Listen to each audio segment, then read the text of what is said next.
Au cœur du croissant fertile, où l'Euphrate et le Tigre tissent la tapisserie de la civilisation, s'est élevé un empire d'une splendeur inégalée. Une ville dont le nom résonnait avec puissance et gloire, Babylone. Et sur cette ville, un roi.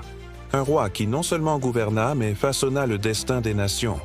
Un roi qui, dans sa quête de pouvoir et d'immortalité, osa défier les cieux eux-mêmes.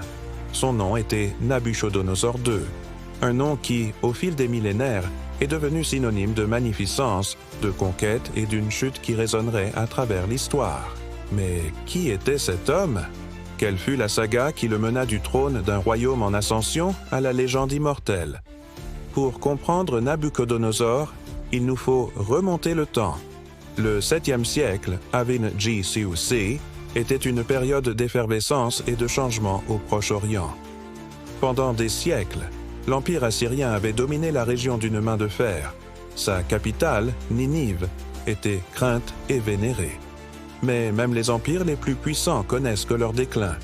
La Syrie, épuisée par les guerres et les rébellions internes, était au bord de l'effondrement. C'est dans ce scénario de désintégration qu'une nouvelle puissance commença à monter. Le royaume de Chaldée, au sud de la Mésopotamie, avec sa capitale Babylone, entrevit une opportunité unique. Son roi, Nabopolassar, père de Nabuchodonosor, était un visionnaire, un leader astucieux qui comprit le vide de pouvoir que la chute assyrienne créerait. Nabuchodonosor, encore jeune, démontrait déjà une intelligence militaire et politique remarquable.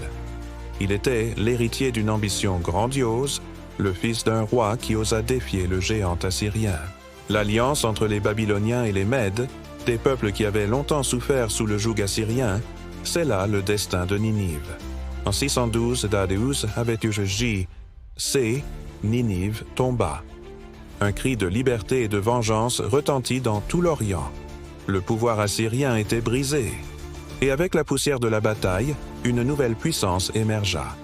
Babylone, autrefois un vassal, était désormais la maîtresse du monde connu. Et le jeune prince Nabuchodonosor était prêt à prendre sa place sur la scène de l'histoire. L'ascension de Nabuchodonosor au trône en 605, Avithar J.C. ne fut pas seulement une succession, ce fut le début d'un âge d'or. Il hérita d'un empire naissant, mais ce fut lui qui le forgea en la puissance que le monde allait connaître. Sa vision ne se limitait pas à la conquête.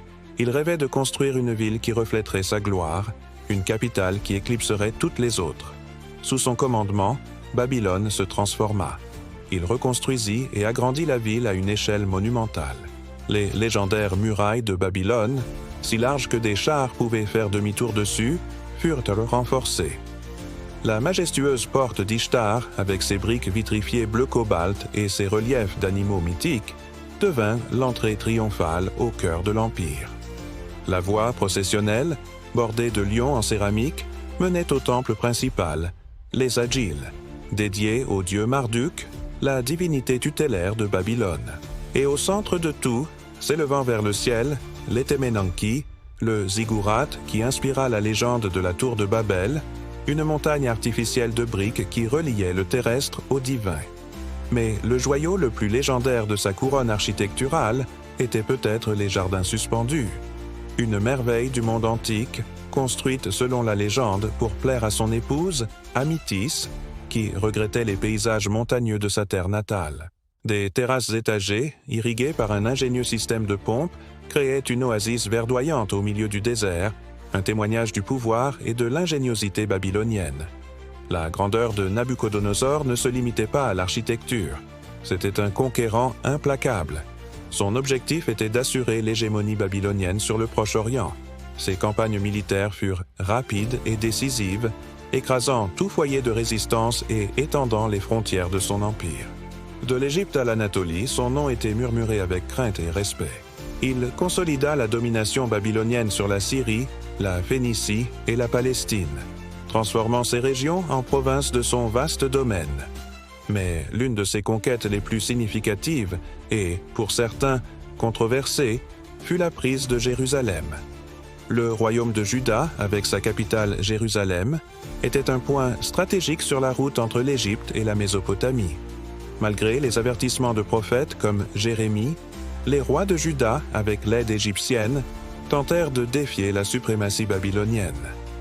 Nabuchodonosor n'était pas homme à pardonner les rébellions.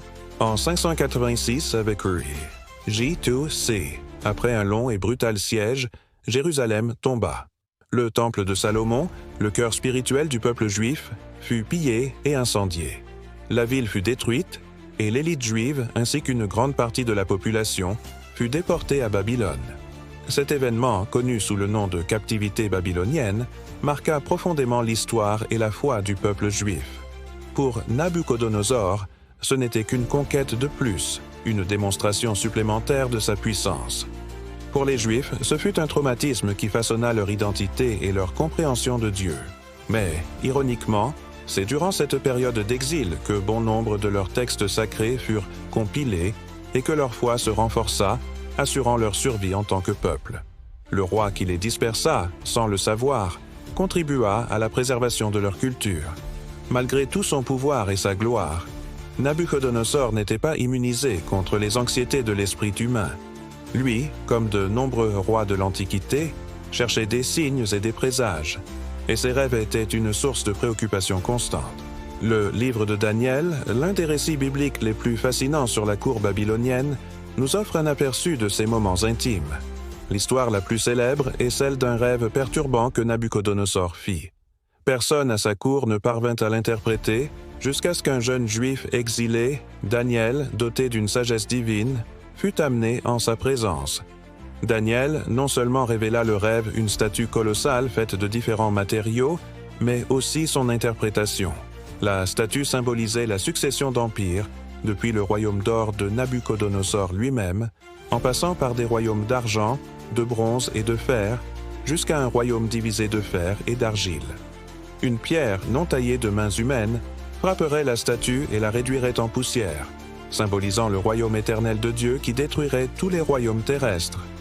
Cette révélation, selon laquelle son empire, aussi grandiose soit-il, ne durerait pas éternellement, a dû troubler le roi à un certain niveau. Mais le pouvoir et la confiance en soi de Nabuchodonosor étaient immenses. Un autre récit du livre de Daniel décrit un moment d'extrême arrogance. Alors que Nabuchodonosor marchait sur le toit de son palais royal à Babylone, il prononça « N'est-ce pas là la grande Babylone que j'ai bâtie pour capitale de mon royaume, par ma puissante force et pour la gloire de ma majesté ?» Ce qui s'ensuivit est l'un des épisodes les plus énigmatiques de sa vie. Le récit biblique nous raconte qu'à ce même instant, une voix du ciel prononça un jugement. Le roi serait éloigné des hommes, vivrait avec les animaux sauvages et mangerait de l'herbe comme le bétail, jusqu'à ce qu'il reconnaisse que le Très-Haut domine sur les royaumes des hommes et les donne à qui il veut. Et il en fut ainsi. Pendant cette période de temps, Nabuchodonosor devint fou. Il perdit sa raison, sa dignité, vivant dans un état de sauvagerie, loin de la pompe et du pouvoir de son trône. Une humiliation complète pour l'homme qui se considérait comme le souverain suprême du monde. Ce n'est que lorsqu'il leva les yeux vers le ciel et que sa raison lui fut rendue qu'il reconnut la souveraineté de Dieu.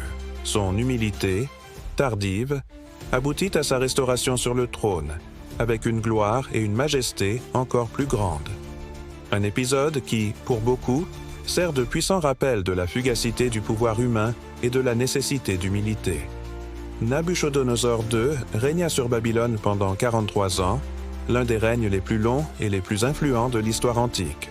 Son empire fut l'apogée du pouvoir babylonien, une période de richesse, de grandeur et de conquête qui laissèrent une marque indélébile sur la civilisation. Outre ses conquêtes militaires et architecturales, la Babylone de Nabuchodonosor fut un centre d'apprentissage. Les Babyloniens étaient des maîtres en astronomie, en mathématiques et en écriture cunéiforme. Leur compréhension des cieux et leurs registres astronomiques continuent d'impressionner les érudits modernes. Mais, comme prédit dans le rêve de Daniel, l'Empire d'or ne durerait pas éternellement. Après la mort de Nabuchodonosor en 562 avec J2C, Babylone entra dans une période d'instabilité. Ses successeurs ne possédèrent pas la même force et la même vision. Moins de 25 ans après sa mort, en 539 Benivir-G-C, Cyrus le Grand de Perse marcha sur Babylone et la conquit sans résistance significative. L'empire de Nabuchodonosor, le Grand Conquérant, tomba devant une nouvelle puissance. Aujourd'hui, les ruines de Babylone, autrefois la ville la plus magnifique du monde, reposent sous les sables de l'Irak.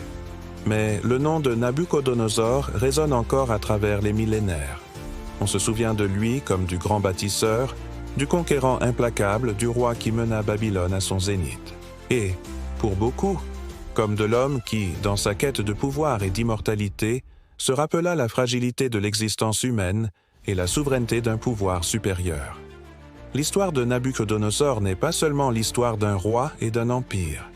C'est un récit intemporel sur la nature du pouvoir, de l'ambition et de la condition humaine.